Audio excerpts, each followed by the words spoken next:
an assistant today, so it's going to help me stay on track with timing.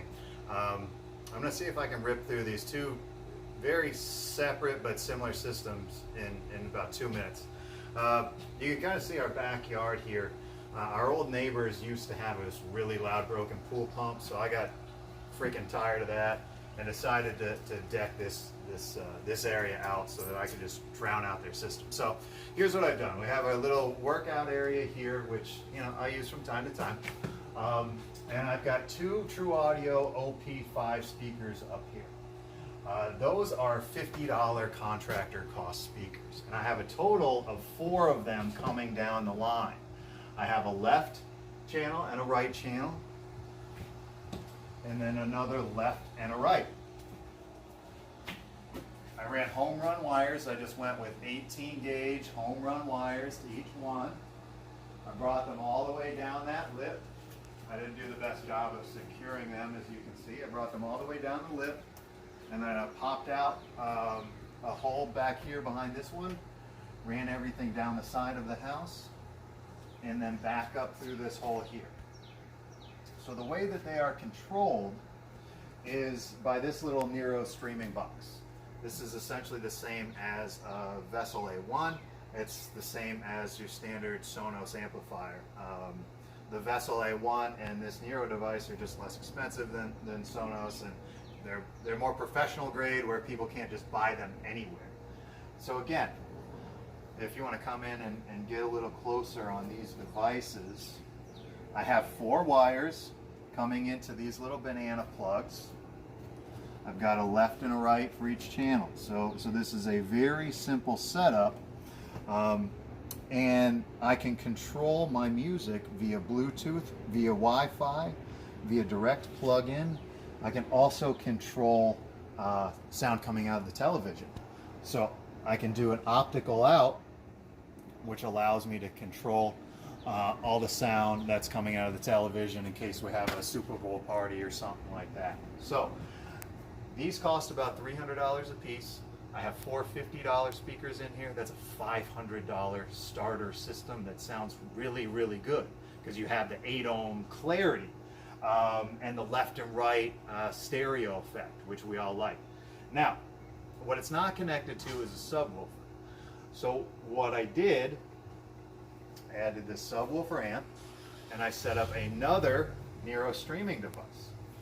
And what that controls are these 4 landscape vibration speakers that I have out here. I call them speakers. They're bollards, they're speakers. Some of them have lights too.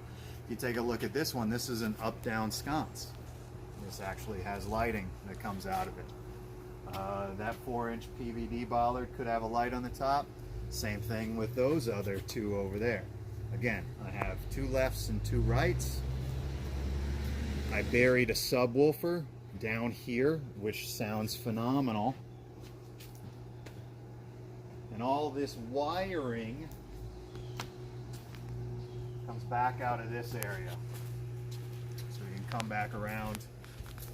It all comes into here. I use my JDI sealant clamp, which if you guys don't know about those, these things are awesome.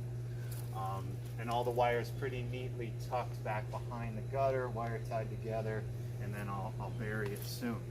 But what you're able to do is easily connect the 2 systems together.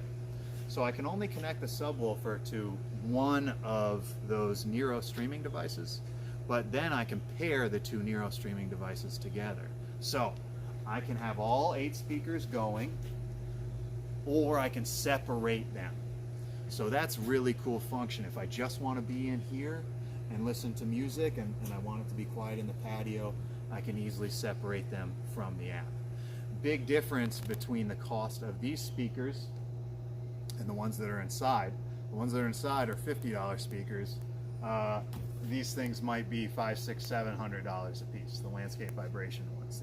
These are really nice, high quality speakers, and again, a lot of them come with lights. So 2 different systems that did not take long at all to set up. I have 2 different zones.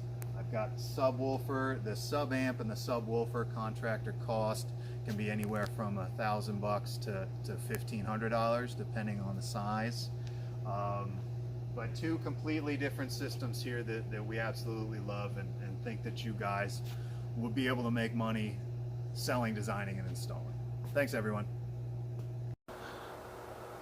Little bonus feature here, just going to show you how we log into the Nero app from OSD Audio and connect to the two different audio devices. So right now, one device is set as a slave under the other. If I want to separate them, I simply put my finger on one device and drop it out. Now I can play them separately. Note that I can only use the subwoofer on one of them. You can't have one subwoofer playing signal from two different devices that are streaming different music.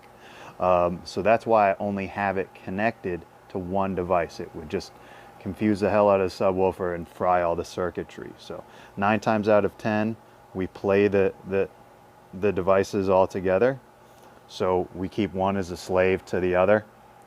But as you can see, it's very simple, very fast, very easy to separate them so that you can control them separately. Thanks, guys.